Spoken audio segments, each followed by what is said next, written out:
வணக்கங்க. நான் ஒட்டன்சத்திரம் அஜய் கொங்கு மேட்ரிமோனிலேருந்து பேசுகிறேன். மேட்ரிமோனி எங்கே இருக்குதுன்னு பார்த்தீங்கன்னா, திண்டுக்கல் மாவட்டம் ஒட்டன்சத்திரம் போலீஸ் ஸ்டேஷனுக்கு ஆப்போசிட்டில் தான் இருக்குது. நாங்கள் முழுக்க கொங்கு வெள்ளாள கவுண்டர்களுக்கு மட்டுமே அலைன்ஸ் பார்த்து கொடுத்துட்ருக்கோம். நம்ம மேட்ரிமோனிக்கு என்ன மாதிரியான ஜாதகங்கள் வருதுன்னு பார்த்தீங்கன்னா, ஐடியில் ஒர்க் பண்ணுறவங்க, சாஃப்ட்வேரில் ஒர்க் பண்ணுறவங்க, சொந்த தொழில் பண்ணுறவங்க, ஃபைனான்ஸ் பண்ணுறவங்க, விவசாயம் பண்ணுறவங்கன்னு நிறைய பேர் அப்டேட் பண்ணுறாங்க. அது மட்டும் இல்லாமல் வெளிநாட்டில் வசிக்கக்கூடிய பசங்க பொண்ணுங்க ஜாதகம் அதிகமாக வருது.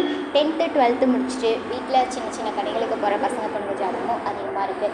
ஸோ இன்கம்னு எடுத்துக்கிட்டால் 1 lakh salary, 1.5 lakh salary, 2 lakh salary நிறைய பேர் அப்டேட் பண்ணுறாங்க. அதனால் நீங்கள் என்ன மாதிரியான குவாலிஃபிகேஷனில் உங்கள் பொண்ணுக்கோ பையனுக்கோ வரேன்னு பார்க்குறீங்களோ அதை எங்களுக்கு ஃபோட்டோவோட ஜாதகம் பைடேட்டா சேர்த்து வாட்ஸ்அப்பில் அனுப்புங்க. நீங்கள் எதிர்பார்க்குற மாதிரியான வரங்களை நீங்களே வாட்ஸ்அப்பில் பார்த்துக்கலாம். WhatsApp number 93 456 270 67. இன்னொரு நம்பர் 90 95 94 26 31. இந்த 2 நம்பரில் எந்த நம்பருக்கு வேணாலும் நீங்கள் ஃபோட்டோ ஜாதகம் எப்போ வேணாலும் அனுப்பலாம். நீங்கள் அனுப்பிட்டீங்கன்னா அப்படின்னா முதல்ல உங்கள் ஜாதகத்தை நாங்கள் ரெஜிஸ்டர் பண்ணிடுவோம். அதுக்கப்புறமா நீங்கள் வரேன்னு பார்க்குற மாதிரி உங்கள் வாட்ஸ்அப்கே டேரெக்டாக லிங்க்கு, பாஸ்வேர்டு, யூசர் ஐடியும் நாங்கள் கொடுத்துருவோம். அதை எப்படி லாகின் பண்ணி பார்க்குறதுன்றதையும் நாங்கள் சொல்லிடுவோம். அதனால் நீங்கள் நம்பிக்கையோடு எங்கள் மேட்ரிமோனிக்கு ஜாதகம் அனுப்பலாம். நன்றி, வணக்கம்.